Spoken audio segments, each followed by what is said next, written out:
ভাবে গুলি করে শেষ করে দিয়েছে, ওই যেন শেষ করে যায়, যেন ওইরকম ভাবে সে শেষ করে দেয়, যেন ধরে ওইভাবেই যেন মারে।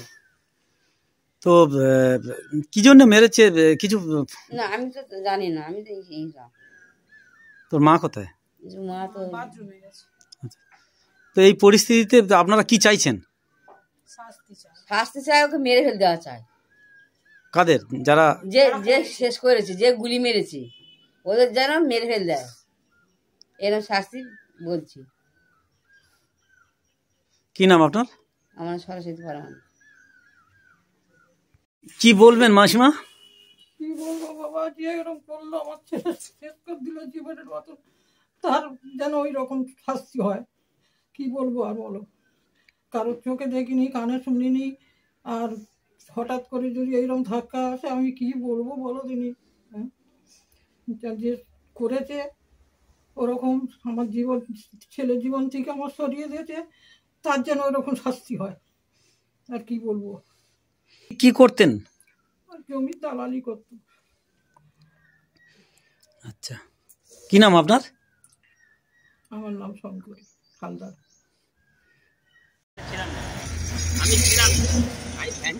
কখন শুনলেন? আমি সকালবেলা এসে শুনি। কি শুনেছেন? ওই শুনি যে গুলি হয়েছে। কে নাম কি যে মারা গেছে? কুস্তি শুট আউটের ঘটনায় বিজেপি রাজ্য কমিটির সদস্য সুফল ঘাটু কি বলছেন?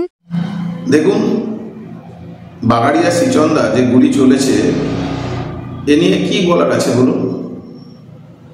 এটা তো তৃণমূল যেমন এটা চলবে, এলাকা দখল, বেআইনি প্রজেক্ট প্রমোটিং, মাটি বেআইনিভাবে বিক্রি করা, এটা তো চলছে, এবং সেখানে তৃণমূল এবং পুলিশের এক অংশের সহযোগিতায়।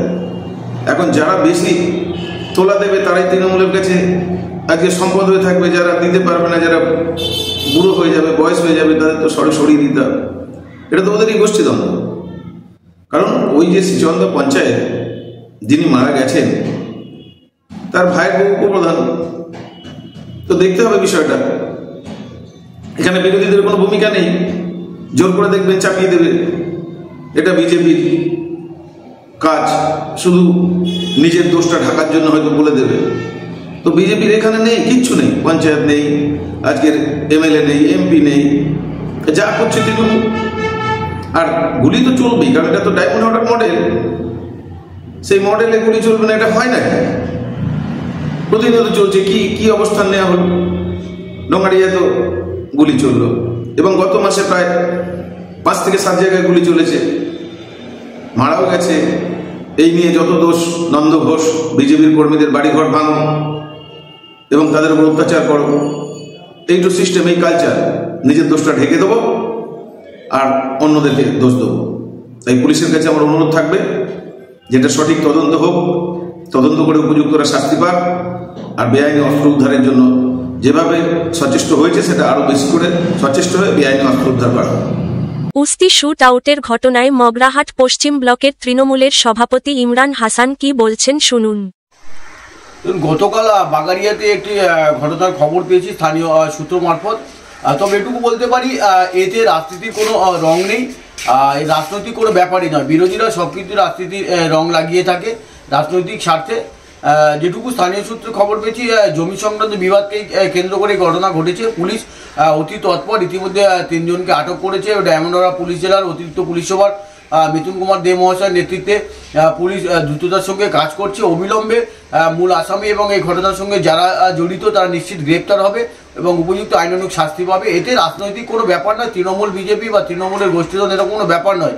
কারণ বিজেপিরা সব কিছুতে তৃণমূলের আতঙ্ক দেখছে এবং সব কিছুতে তারা রাজনীতির রং লাগানোর চেষ্টা করছে। এতে কোনো রাজনৈতিক যোগসূত্র নেই, একদম ব্যক্তিগত স্থানীয় সূত্র মারফত যেটা খবর, জমি সংক্রান্ত বিবাদকে কেন্দ্র করে গণ্ডগোল। এটা তৃণমূলের কোনো গোষ্ঠীদ্বন্দ্বের ব্যাপার নেই বা ভাগ বাটোয়ারার কোনো ব্যাপার নেই, কারণ তৃণমূল কংগ্রেস এই রাজনীতিতে বিশ্বাস করে না। ডায়মন্ড হারবার জেলা পুলিশের অতিরিক্ত পুলিশ সুপার জোনাল মিথুন কুমার দে কি বলছেন শুনুন।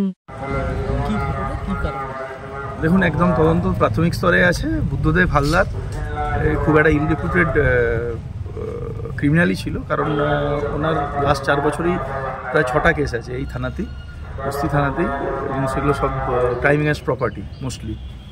তো এর ক্লোজ অ্যাসোসিয়েটকেই আমরা প্রাইম সাসপেক্ট হিসেবে এখন পর্যন্ত পাচ্ছি, এটুকু বলতে পারি। আমরা এক্সটেন্সিভলি রেড করছি এবং যা যা আমাদের ইন্টেলিজেন্স যেগুলো আছে সব অ্যাক্টিভেটেড আছে, অ্যাবসকন্ড করছে। হাইডআউটগুলো আমরা প্রবাবেল হাইডআউটগুলো আমরা ট্রেস করেছি, আমরা খুব দ্রুত আশা করছি আমরা ধরে দেবো। হ্যাঁ, আমরা দুজনকে এখন আটক করে জিজ্ঞাসাবাদ করছি। নিহতের এর আগে কোনো কেস বা?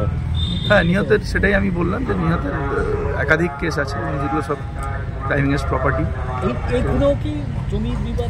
এখন পর্যন্ত আমরা যেটুকু পেয়েছি তাতে নিশ্চিতভাবেই ওই যেটা বললাম যে নিজেদের মধ্যেই যাকে আমরা প্রাইম সাসপেক্টও ভাবছি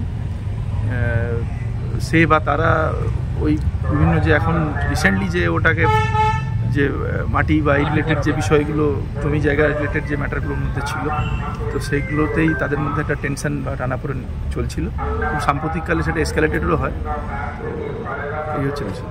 রাজনৈতিক কোনো এখন পর্যন্ত কোনো অন্য কোনো আর কোনো ডাইমেনশন। হ্যাঁ, এলাকায় কোথাও কোনো সমস্যা।